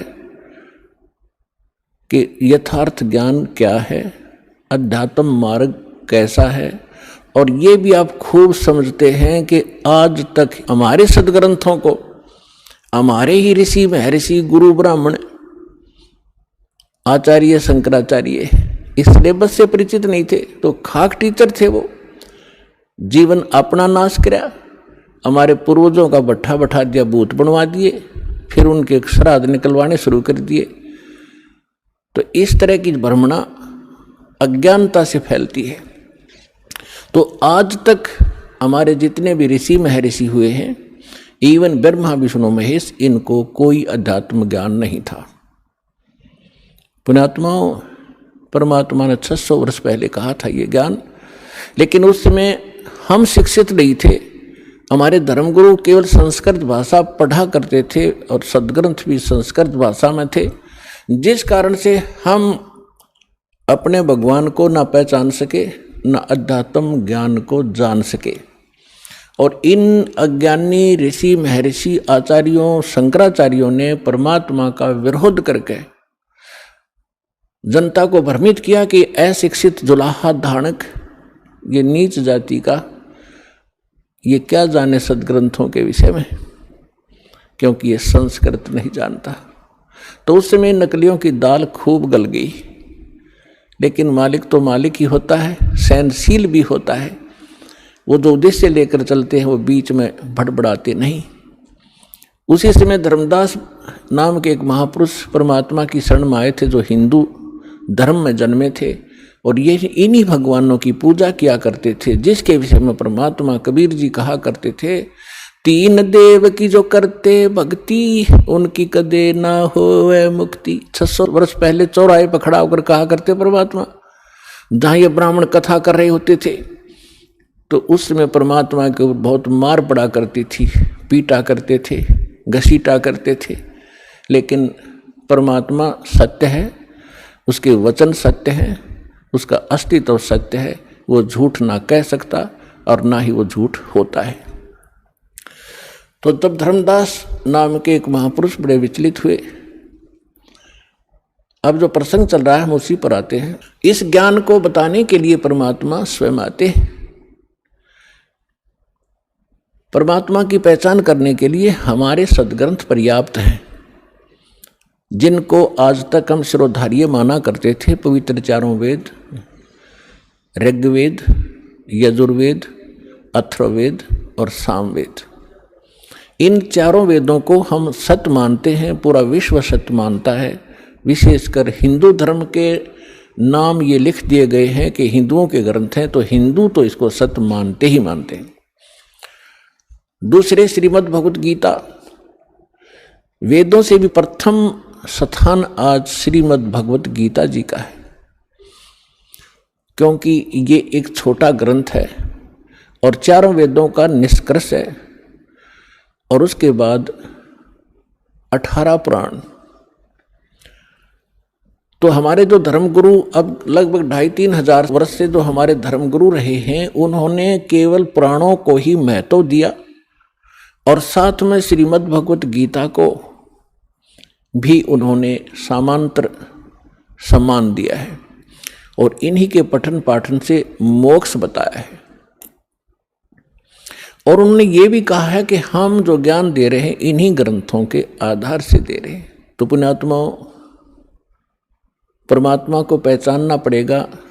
जब तक हमें ये विश्वास नहीं होगा कि ये सामने रखा एक चमकीला पत्थर वास्तव में हीरा है, लाल है, इसकी कीमत इतनी है, तब तक हम उसका दाम नहीं लगा सकते, उसका मूल्य चुका नहीं सकते, दे नहीं सकते, उसको ग्रहण कर ही नहीं सकते, क्योंकि वो कीमती इतना है।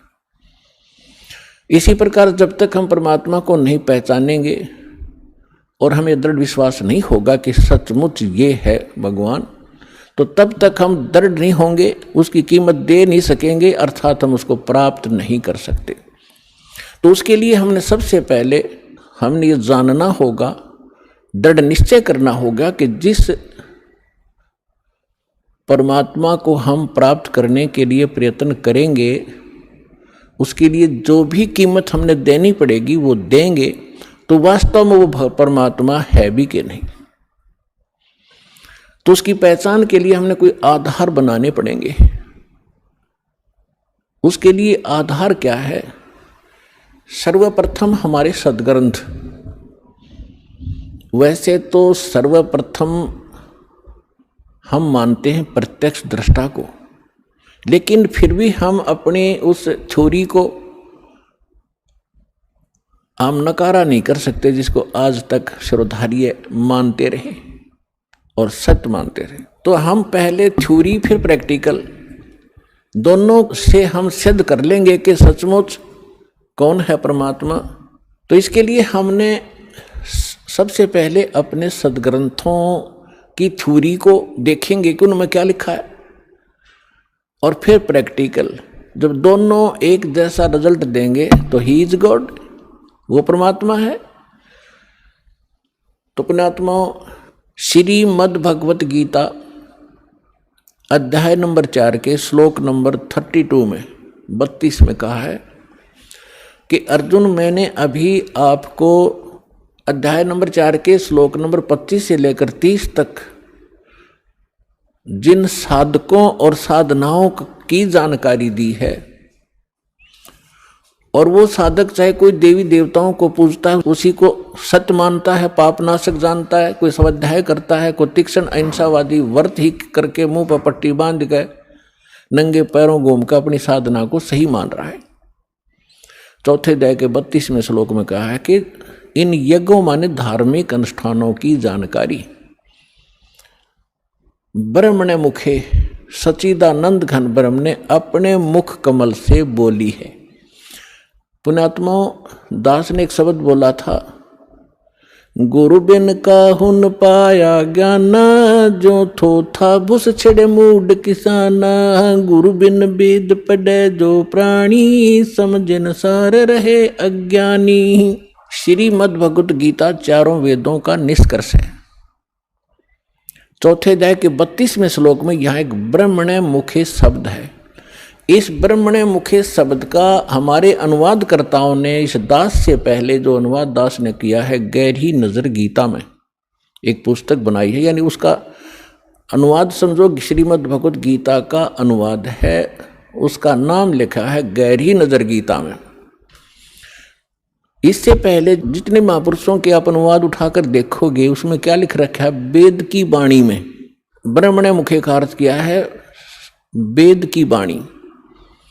और इन्हीं अनुवादकर्ताओं ने 17वें अध्याय के 23वें श्लोक में इसी ब्रह्मणे का अर्थ किया है सच्चिदानंद घन ब्रह्म। वो यथार्थ अनुवाद है, वो सही अर्थ है। यहाँ ये विचलित हो गए, तो ये विद्वान नहीं थे, इसलिए इन्होंने अनुवादों का अड़ंगा कर दिया। अपनी ओछी सोच से अर्थ भी अनर्थ कर दिए।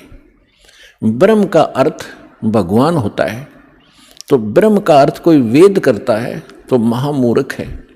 वेद एक सिद्धांत है, संविधान है, भगवान की जानकारी देता है, उसके नियम बताता है। और ब्रह्म भगवान है। जैसे एक राजा है, राजा का संविधान है, वो उसके नियमों का, उसके अंदर उसके सारे नियम लिखे हुए हैं, कैसे एक प्रजा को रहना चाहिए, क्या अपराध है, कैसा ना करना चाहिए। और कहीं पर कोई राजा का अर्थ और संविधान लिख दे तो वो अर्थ ठीक नहीं कर रहा, अनर्थ कर रहा है। इसी प्रकार यहाँ ब्रह्मणे माने सच्चिदानंद घन ब्रह्म, और मुखे अपने मुख कमल से बोली गई वाणी में विस्तार से कहे हैं। सच्चिदानंद घन ब्रह्म ने अपने मुख कमल से बोली उस अमृत वाणी में उन धार्मिक युगों की जानकारी, अनुष्ठानों की जानकारी विस्तार के साथ कही है। और उसको तत्व ज्ञान कहते हैं। और उसको जानने के बाद तो सभी कर्मों से मुक्त हो जाएगा। अब गीता ज्ञान दाता कौन है? ये ब्रह्म है। जैसे दास ने शब्द सबसे पहले ये बोला था कि ब्रह्म शब्द पर्याप्त है, लेकिन ब्रह्म का अर्थ भगवान कहो, साब कहो, राम कहो, तो ये सत्संग एक ऐसा जटिल समस्या बन गई, ये अध्यात्म मार्ग, कि दास यदि किसी पॉइंट को कच्चा छोड़ के आगे चलेगा तो प्रथम बार सुन रहा भक्त कुछ नहीं समझ पाएगा। इसलिए एक ये सामूहिक लेक्चर दिया जाता है आध्यात्मिक टीचर होने के नाते, तो उसमें ये ध्यान रखा जाता है कि शायद प्रथम कक्षा के बच्चे भी आए जो पहली बार दीक्षा लेने आए, और किसी के वैसे कहने से वैसे भी श्रोता बन कराते। तो ये इसलिए यहाँ थोड़ा सा डिफाइन करेंगे। जैसे साहब कहो, ब्रह्म कहो, राम कहो, गॉड कहो, अल्लाह कहो, ईश कहो, ब्रह्म कहो। अब जैसे एक तहसीलदार भी साहब है, प्रभु है, स्वामी है अपने विभाग का। ऐसे ही आगे चले हम थोड़े शॉर्ट में बताऊंगा। जैसे डिप्टी कमिश्नर भी साहब है, मंत्री भी साहब है, मुख्यमंत्री भी साहब है। आप अंडरस्टूड, आपको खूब समझते हो आप कि ये साहब कितने सतर के हैं। और प्रधानमंत्री भी साहब कहलाते हैं, और राष्ट्रपति जी भी साहब ही कहलाते हैं। तो इसे समझ लेना। तो ये इसलिए ब्रह्म, अब जैसे मुख्यमंत्री जी हैं, ये एक क्षेत्र के मालिक हैं, स्वामी हैं, ये पूर्ण स्वामी नहीं है, पूरे भारत के स्वामी नहीं है। इसी प्रकार यहाँ जो ब्रह्म शब्द है, ये ब्रह्म है 21 ब्रह्मांड का स्वामी। इसको ज्योत स्वरूपी निरंजन गीता अध्याय नंबर 4 के श्लोक नंबर 32 में स्वयं कहता, मैं काल हूं, ये काल ही है। और काल भी स्वामी है।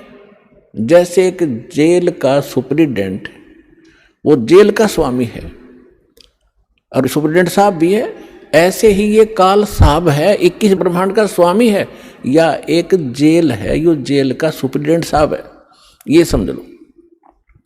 तो ऐसी ऐसी इसने 21 जेल बना रखी है, एक ब्रह्मांड भी ये जेल है।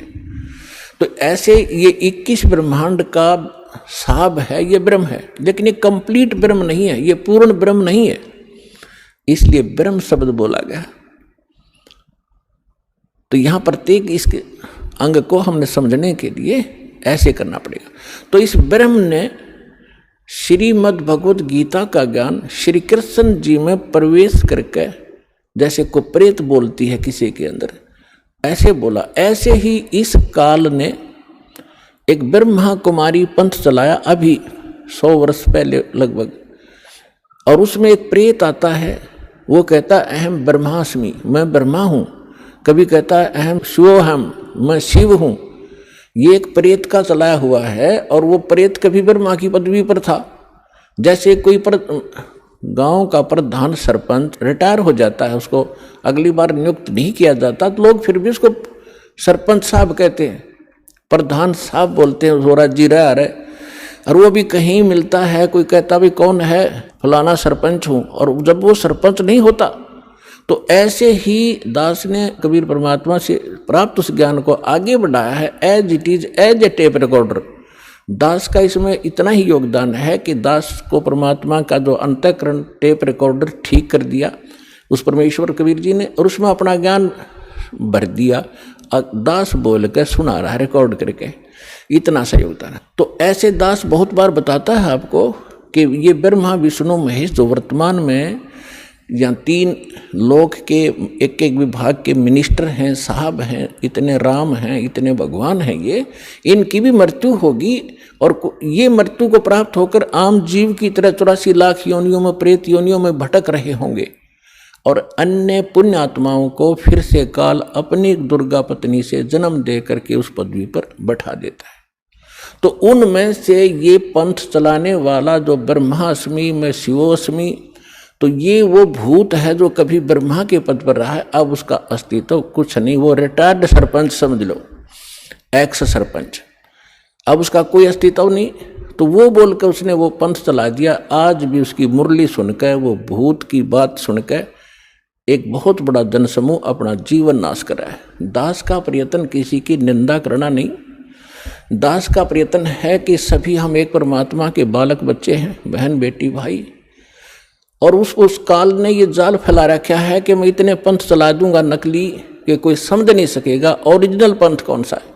तो दास ऐसा प्रयत्न कर रहा है कि जैसे पहले के, अभी बहुत बार होती रहती हैं घटनाएं कि कोई 500,000 के नोट नकली छाप देता है और सरकार को जो पता चलता है तो दोनों ओरिजिनल और डुप्लीकेट दोनों के दोनों मीडिया के माध्यम से, समाचार पत्रों के माध्यम से उनकी पहचान कराई जाती है कि ये इस टाइप का डुप्लीकेट है, ये ओरिजिनल है। तो सरकार निंदा नहीं कर रही होती, एक महापरोपकार करती है। तो दास का यही प्रयत्न समझ लेना कि हमारे जो यथार्थ सदग्रंथ हैं वो तो हमारे ओरिजिनल नोट हैं, ओरिजिनल सदग्रंथ हैं, और उसके अतिरिक्त कोई अनुभव बता रहा है, कोई मार्ग चला रहा है, वो डुप्लीकेट है, वो हानि हो रही उनके जीवन की। तो दास ने कोई शौक नहीं है किसी की, इसको आप आलोचना का नाम देते हो तो आपकी बुद्धि अच्छी नहीं है, आपको अध्यात्म ज्ञान नहीं है। तो इसी प्रकार ये काल ने स्वयं, इसमें श्री कृष्ण जी के अंदर स्वयं काल प्रवेश कर गया। श्री कृष्ण भी ये 3 लोक के प्रभु हैं, एक विभाग के। इसके अंदर आम प्रेत नहीं प्रवेश कर सकता, इनके अंदर, इनमें इतनी पावर होती है। तो उनके अंदर काल स्वयं आया और उसने गीता का ज्ञान दिया। तो यहाँ ब्रह्म बोल रहा है इस गीता को। अब हम परम अक्षर ब्रह्म कहेंगे, उसको पूर्ण ब्रह्म कहेंगे, जो इससे अन्य परम शक्ति है, और उसको हमने पाना है। अब क्या कहा है कि वो सच्चिदानंद घन ब्रह्म ने अपने मुख कमल से, गीता ज्ञानदाता स्वयं कह रहा है, उस धार्मिक अनुष्ठानों की जानकारी विस्तार के साथ कही है, और उसको तत्व ज्ञान कहते हैं। और उस ज्ञान को प्राप्त करके प्राणी सभी कर्मों से मुक्त हो जाता है, उसका वो छुटकारा पा लेता है, उसका पुनर्जन्म नहीं होता। चौथे अध्याय के 34वें श्लोक में कहा कि अर्जुन,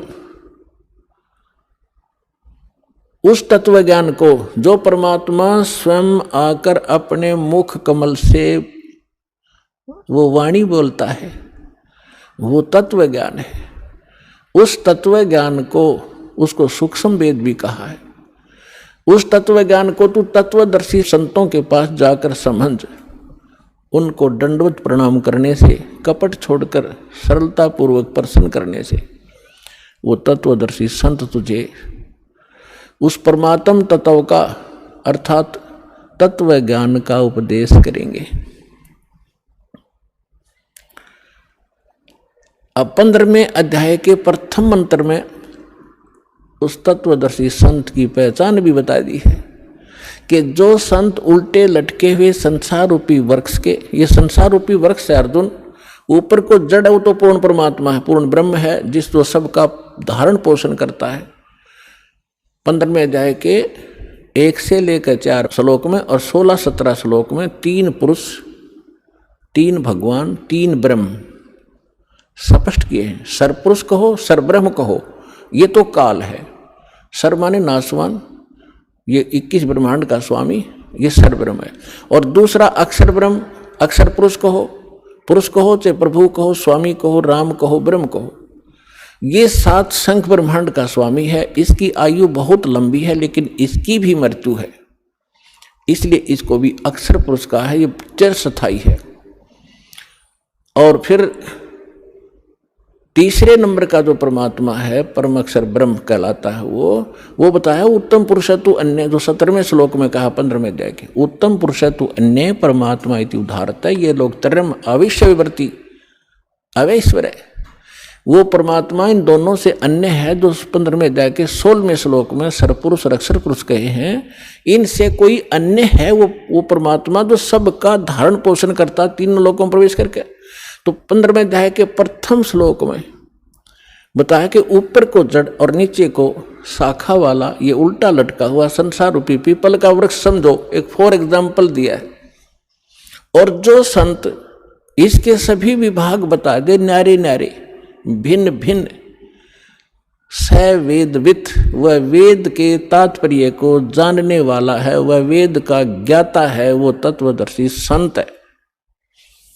तो पुण्यात्माओं 600 वर्ष पहले परमात्मा स्वयं आए थे, जैसा उनका विधान है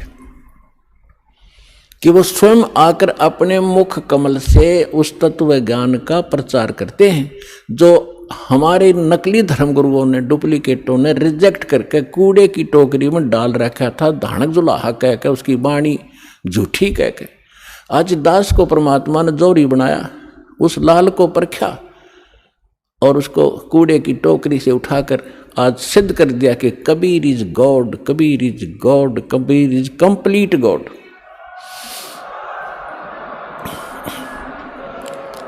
और जिसको पाकर उसके बच्चे आज धनी हो रहे हैं, अध्यात्म मार्ग से वो पूर्ण, अध्यात्म धन से वो परिपूर्ण होते जा रहे हैं, जो उनका सुख का मूल है। और शास्त्र विरुद्ध साधना दुख की मूल होती है, जो आज तक हम सभी करते रहे। अब जो प्रसंग चल रहा है उसी पर आते हैं कि परमात्मा ने 600 वर्ष पहले आकर कहा था, अक्षर पुरुष एक पेड़ है, निरंजन वाकी डारे, तीनों देवा शाखा है, भाई पात रूप संसारे। अक्षर पुरुष एक पेड़ है, सरपुरुष वाकी डार, और तीनों देवा उसके आगे शाखा हैं, ये पात रूप संसार। अब आपको बहुत बार उल्टा लटका हुआ संसार रूपी वृक्ष का एक चित्र बनाया है, वो दिखाया है। तो परमात्मा ने मूल को छोड़ दिया, जो जमीन से बाहर दिखाई देता वो सारे पार्ट बता दिए। तना उसको अक्षर पुरुष समझो, उससे तने से मोटी डाहर निकले उसको सरपुरुष, और सरपुरुष के आगे फिर वो 3 शाखाएं हों, रजगुण ब्रह्मा, सतगुण विष्णु, तमगुण शिव जी, ये शाखा समझो, इतना बता दिया। और पात रूप संसार। फिर इस दास को भेजा ये बताने के लिए कि मूल कौन है। ये जड़ वही है जो सबका धारण पोषण करता है, सबका उत्पन्न करने वाला है, सबका संरक्षक है, जो सर्व सुखदायी है, जो परम अक्षर ब्रह्म, जो अविनाशी परमात्मा है, वो वही है। कौन? अब दास ने बताया कि इसमें परमात्मा को पहचानने में दोनों पहलू काम करेंगे। एक तो हमारी थ्योरी, हमारा जो सिलेबस पाठ्यक्रम, और साथ में प्रैक्टिकल। पाठ्यक्रम बता रहा है और फिर वो प्रैक्टिकल, जिन्होंने प्रैक्टिकल किया, उन महापुरुषों ने जिनको भगवान मिले, सचखंड लेकर गए, सतलोक ले गए, फिर वापस छोड़ा, उनमें से 6-7 शुभ नाम दास का याद है। आदरणीय धर्मदास साहिब जी, गांव बांधवगढ़, मध्य प्रदेश, वर्तमान में छत्तीसगढ़ होगा वो। और आदरणीय मलुकदास साहिब जी, आदरणीय नानक साहिब जी, जो सिख धर्म के प्रवर्तक माने जाते हैं। आदरणीय दादू साहिब जी, आदरणीय गरीबदास साहिब जी, गांव छुरानी, जिला झज्जर, हरियाणा वाले। आदरणीय गीसा दास साहिब जी, गांव खेखड़ा, जिला बागपुर, उत्तर प्रदेश वाले। आदरणीय स्वामी रामानंद जी, काशी वाले। तो इन महापुरुषों में से आदरणीय गरीबदास साहिब जी के विषय में दास बताना चाहेगा। उन्होंने कहा कि हम सुल्तानी नानक तारे दादू को उपदेश दिया, जात जुलाहा भेद न पाया, वो काशी माहे कबीर हुआ। अनंत कोट ब्रह्मांड का एक रति नहीं भारे, सतगुरु पुरुष कबीर हैं ये कुल के सिरजनहारे। तो वो जड़ है उस संसार रूपी वृक्ष के, वो कबीर है। कबीर परमात्मा कौन? उसको परम अक्षर ब्रह्म कहो, उसको सत्य पुरुष कहो, अमर पुरुष कहो, उसे परम पुरुष कहो, उसे परम अक्षर ब्रह्म कहो, उसे परम अक्षर पुरुष कहो। ये उनके उपमात्मक नाम है। वास्तविक नाम उस परमात्मा का कबीर देव है। उसको अल्लाहु अकबर कहो, कबीर देव, कबीर साहब।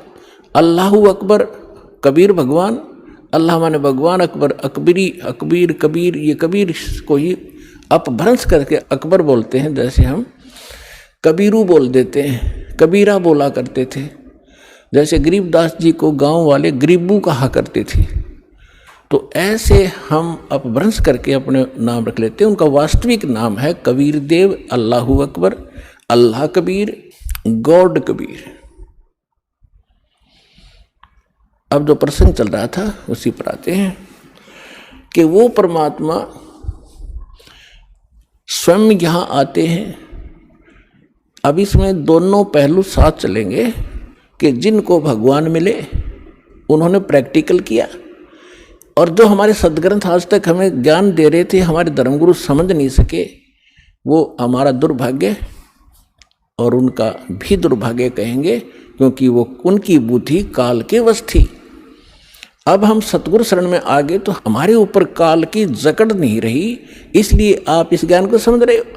जिस दिन आपका नाम खंड हो जाएगा, यहाँ से कनेक्शन कट गया, परमात्मा का पंजा आपसे उठ जाएगा, आपको यही शब्द कड़वे लगने लग जाएंगे, और ये हमारे यहाँ भक्त भी आपको बुरे बुरे दिखाई देंगे, क्योंकि काल प्रवेश कर जाएगा, आपकी बुद्धि को भ्रष्ट कर देता है। आज तक ब्रह्मा विष्णु महेश की गांठ बांध रखी, इसने चक्कर बांध रखा, समझने नहीं दिया।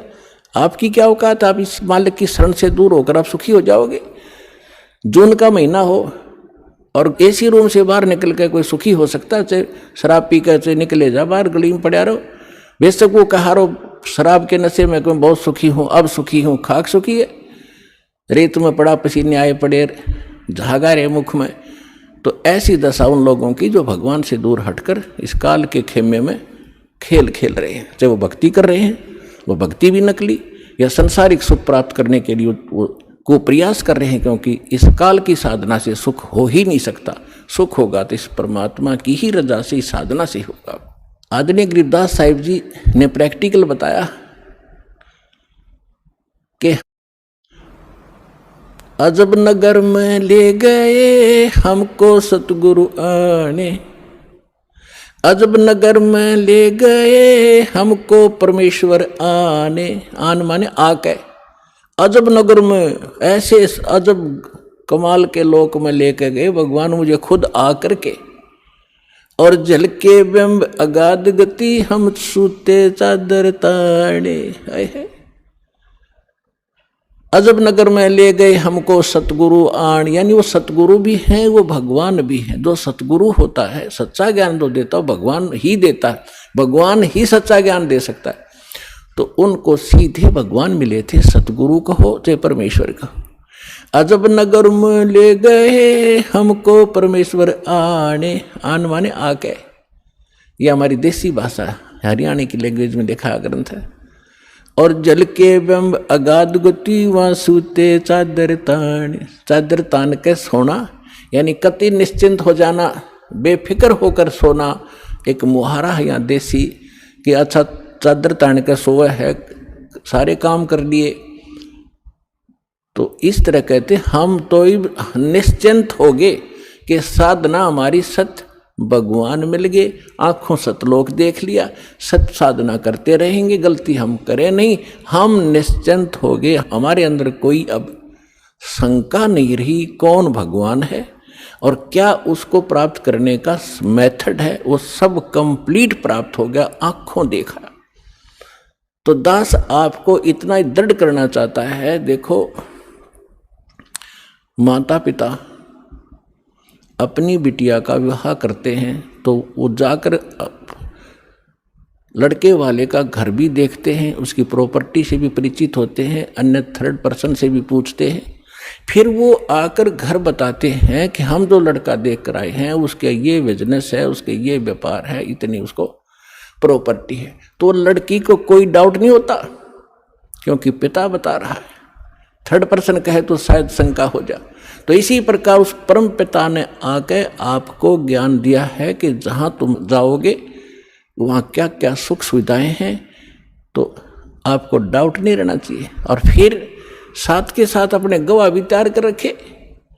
अब लड़की न्यू कह मैं जाकर देख के आऊँगी तो वह भी एक बात है, देखा पिताजी झूठ नहीं बोल रहे।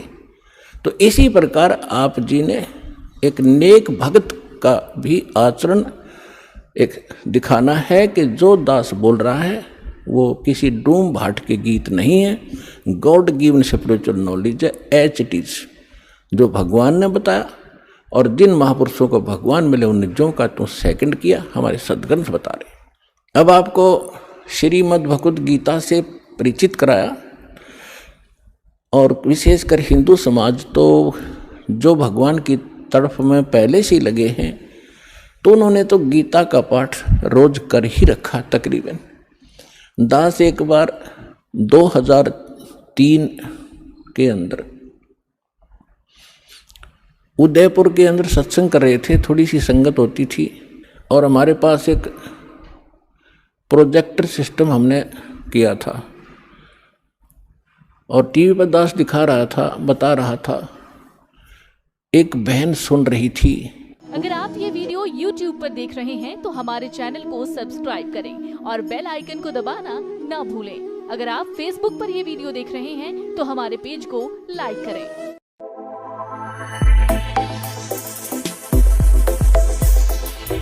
सत साहिब सभी भक्तों को, जिनको भी ये वीडियो पसंद आया हो तो वीडियो को लाइक और चैनल को सब्सक्राइब करके जरूर जाएं।